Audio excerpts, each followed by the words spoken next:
Hello tol, isang pagpalang umaga po sa ating lahat. Isang pagpalang araw po. Andito po tayo ngayon tol sa kubo.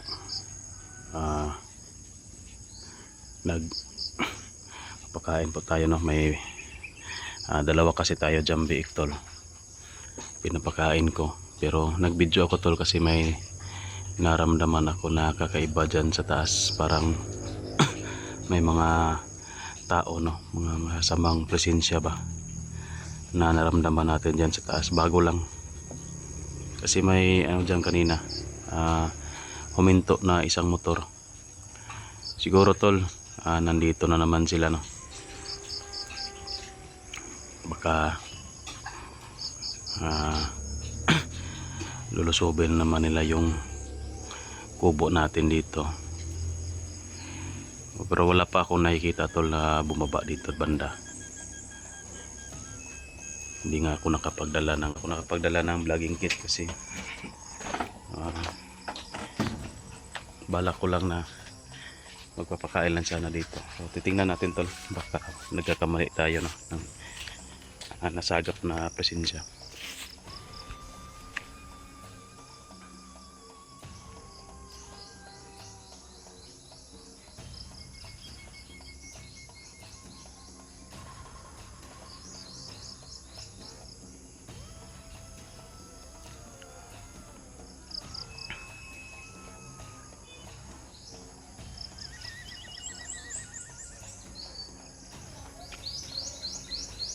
Ito yung kubo natin tol. Sobrang madamo na yung paligid kasi sinasadya natin yan para pag may pumunta dito, masasabi nila na inabandon na. Pero yun, baka nanonood sila sa mga video natin, mga update natin, kasi dito natin ginagawa yung mga update natin tol. Hindi natin ginagawa doon sa kabilang kubo kasi hindi pa yun na videohan. Baka makita nila yung kapag doon tayo mag-update, kaya dito namin ginagawa yung mga update namin na video. Kaya itong kubo nito tol, talagang exposed na siya. Talagang alam na nila mga kalaban natin na sa atin ito, dito tayo na malagi kapag mag-update, kasi dito lang makikita tol.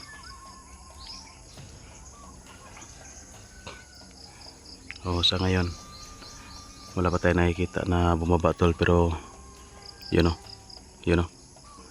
para may mga presensya tayo na ano dyan, nasasagap.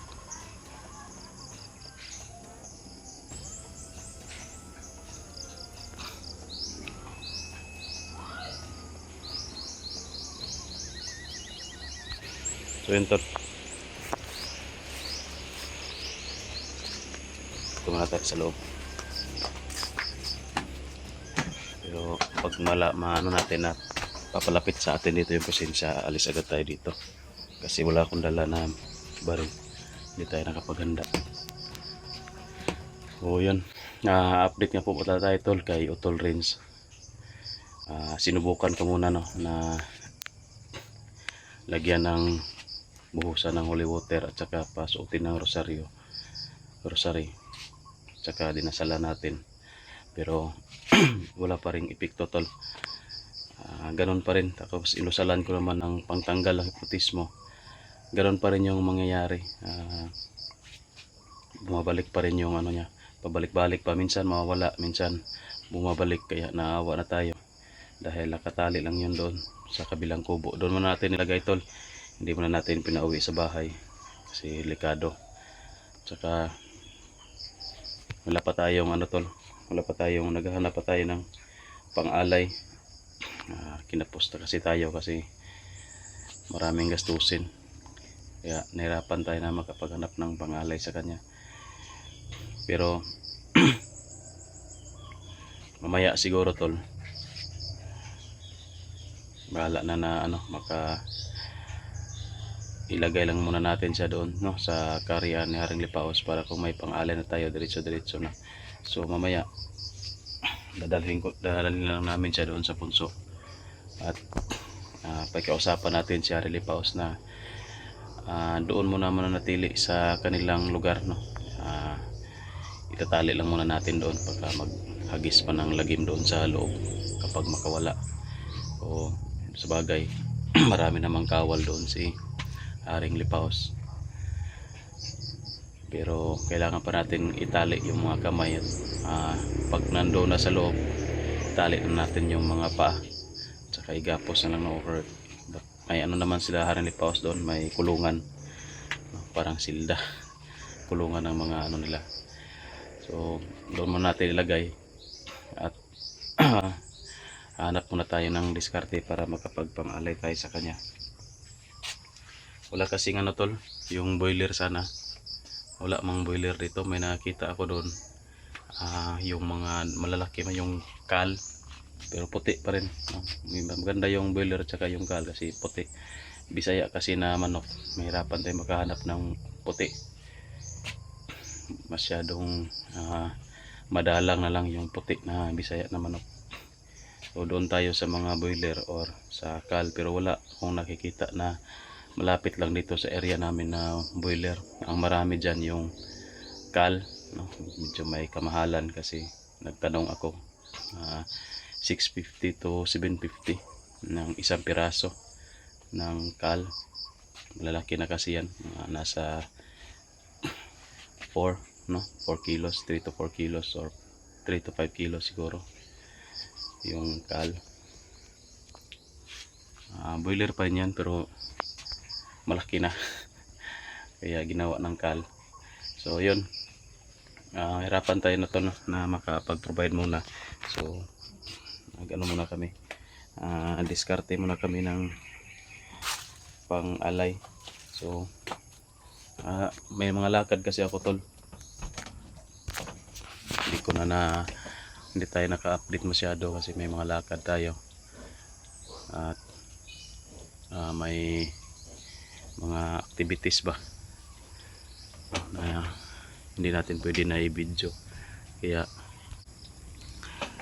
ngayon lang tayo nakapag-update. Tsaka yun, hindi tayo pwede kasi mag-video doon sa kabilang kubo. Parang ginawan ko na exorcism pero wala pa rin, no? Hindi pa rin tumalab. Parang nandoon pa rin tol yung hypnotismo at mapulang mata ni Utol Renz. Minsan pupula, minsan babalik sa pagkaitim kapag maano na siya tol. Parang mahimasmasan ba, parang mabalik siya sa kanyang pag-iisip, katinuan, wala yung pula ng mata niya. Pero kapag bumabalik na naman tol, yun, pumupula na naman yung mata niya. Kaya kailangan talaga natin na madala na lang doon kay Haring Lipaos. Tinitry ko kasi yung holy water at saka rosary, no? Dinasala natin pero wala pa ring epekto. Kaya mamaya dadalhin ko na lang muna doon, tapos pagbalik natin hanap lang tayo ng diskarte tol na makapang-alay sa kanya. Kahit yung manok lang kasi medyo mahal kasi yung baboy sana tol, pero mahal, no? Kahit na may mga iisip na ngayon na kumakalat, mahal pa rin yung baboy. Kahit may mga kapag ikaw yung bibili, mahal. Kapag ikaw yung magbenta, mura lang. Still lang yun yung baboy. May dalawa ako dyan tol na biik, no, gawin ko yung inahin. Yan na lang yung natira sa mga alaga natin dito kasi kinapos tayo, binenta natin para makapagbayad ng mga utang. Tapos yung iba tol, yung mga tauhan ni Bito dati, yun yung pinagastahan natin ng pera, pinauwi natin sa kanilang mga lugar. Yan din yun, galing din yun sa baboy yung iba nun.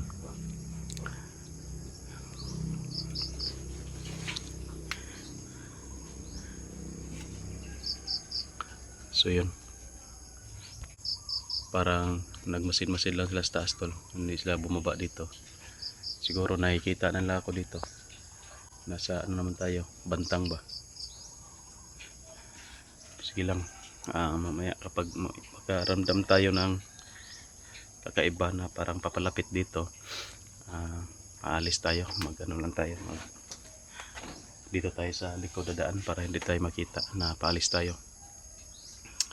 Sa bagay tol, may ano naman to dito, binalik ko naman yung bako dito sa kubo, dyan paikot dyan sa likuran ng kulungan ng baboy, ito sa harapan hanggang sa likuran. Pinaikutan natin yan ng bakod, orasyon na bakod, tsaka may nilagay tayo dyan na hindi makapasok yung mga masasama, may mga masasamang intensyon. So yun tol, update natin ngayon, no? Hindi sana ako mag video tol, kaso may naramdaman ako dyan kanina, baka bigla bigla na susulpot dito, at pagsasabihan ko yung mga kasama natin na wag mo nang pumunta dito na mag-isa lang. Pupunta man dito, kailangan dalawa tatlo sila, hindi pwede na mag-iisa lang, baka bigla bigla na lulusob yan. Nagmamonitor na yan sila sa atin tol, kasi alam nila na wala na tayo doon sa area, saka nakuha din natin si Utol Renz, kaya siguro na ano na yan sa atin, na galit na yan sa atin ngayon yung mga commander. Saka narinig natin tol, no, sa mga plano nila doon sa video ni Utol Renz na napaplano pala sila na lulusubin nila yung mga pamilya namin, no? Targetin nila yung pamilya namin, kaya kung sila yung lulusob dito tol, hindi muna tayo aakyat. Pero kung mamonitor lang to, tapos wala namang ano dito, wala namang lulusob, aakyat agad tayo, kasi hindi natin pa lalakasin yung pwersa nila, komanderasyon. Kapag walang sagabal doon, hindi natin yun i-explore, mas lalong lalakas yung pwersa nila, makapokus sila sa pagparami ng mga kasama at pagpapalakas ng pwersa. Kaya kailangan na anuhin natin doon, disturbuhin natin sila para hindi sila makapokus sa pagpapalakas. Kaya anuhin natin, unti-untiin natin, no? Saka pagpunta ko mamaya tol doon kay Haring Lipaos, magpapabasbas na naman tayo, at balak ko sana na pumunta rin kay Apo Banak at bisitahin doon si Tatay Victor, kaso wala tayong pang ano doon, pang bigay, no, pang alay doon kay Apo Banak. Mahiya naman tayo na pupunta tayo doon na wala tayong dala, kaya pagpaliban muna natin tol. Siguro pag mayroon na, doon na tayo pupunta, no, bibisita tayo doon, para pagpabalak ko sana tol na manghingi ng dagdag na lakas, dagdag na baka bigyan tayo ng agimat o anting-anting pang depensa, o magpabasbas din, no? Balak ko rin magpabasbas doon, pero no, hindi naman pwede na tayo lang yung manghihingi pero wala tayong maibigay. Mahirap na, baka ano pa sa atin si ano. Kailangan talaga na mayroon tayong pangbigay din sa kanila, no, pang alay ba, para kahit papano ay maging masaya naman sila sa atin na pagpunta natin doon, pagbisita. So yun lang tol sa video natin tol, parang nagmamonitor lang sila dyan sa taas, hindi sila bumaba. Wala tayong nasagap na malakas na presensya, no, yung presensya ng isang commander, pero hindi pa rin tayo magkumpiyansa, baka itinago nila yung presensya nila, kasi marunong din sila magtago ng presensya, eh. Ang naramdaman natin yung mga mahihina lang, mga tauhan siguro yan ni Asyong, tapos nagmumonitor lang dyan. Delikado, baka may sniper pa dyan nadala, may sniper pa tayo dito.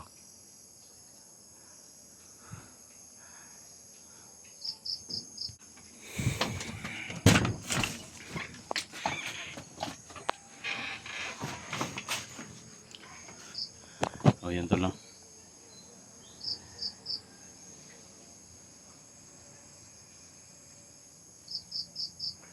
Siguro ipaano ko sila sa kanila dito tol, parubing-rubing lang ba, pero hindi pwede na mag-isa lang, kasi may lakad pa ako mamaya. Tapos pagkatapos ng lakad natin tol, dadalhin ko si Utol Lins doon kay Haring Lipaos. No, yung plano natin na sinabi natin kanina na doon muna siya, kahit doon muna siya manatili. Delikado kasi tol kapag dyan sa kubo, kapag makawala, no, kasi sobrang ano niya, nagpupwiglas ba, malakas yung ano niya kahit na walang kain-kain. Yung may isang beses tol na ano siya, parang na wala saglit yung ano niya ba, yung hipnotismo niya. Pagkatapos natin tinira ng orasyon ng pantanggal hipnotismo at tinasalan natin, nawala saglit yun. Pinakain namin, kumain naman, pero kaunti lang. Pagkabalik na naman ng ano, balik na naman yung sumakit na naman ng yung ulo niya, tapos bumalik na naman yung pagka-hypnotize niya, yun, idinura yung pagkain na sa bibig niya. Pero at least naka ano na siya noon, may nakain na siya, kaunti lang. Kaya doon muna natin ilagay tol, no. Mahirapan kasi tayo na ano, dalhin agad doon kay Harley Paus. Kasi gusto ko sana dalhin doon na meron din tayong dalang alay para maisa lang ba. Kaso wala pa eh. Pero kapag dyan kasi siya manatili sa kubo, baka makawala ba. Delikado yung mga kasama natin, baka makawala na post natutulog sila, no? Madisgrasya pa sila lahat dyan. Mabuti doon sa kay Haring Lipaos kasi may kulungan sila doon, no, doon lang muna natin, bibistahin lang natin kapag meron na tayong pang-alay tol. So yun lang sa video natin tol. Maraming salamat po sa inyong panonood po, no. Ingat kayong lahat tol. God bless. Bye bye muna.